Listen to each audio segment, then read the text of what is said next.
की हमारी सबसे महत्वपूर्ण खबर एयर इंडिया की हालिया विमान दुर्घटना से जुड़ी है। इस मामले में अब प्रारंभिक रिपोर्ट सामने आ गई है, जिसने दुर्घटना के कारणों पर कुछ अहम जानकारियां दी हैं।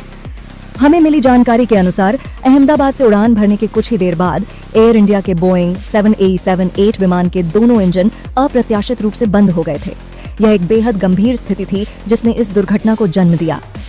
रिपोर्ट में विशेष रूप से बताया गया है कि विमान के उड़ान भरने के मात्र 65 सेकंड बाद ही दोनों इंजनों के fuel cut off switch run स्थिति से कट ऑफ स्थिति में चले गए थे और यह सब 1 सेकंड के अंतराल पर हुआ।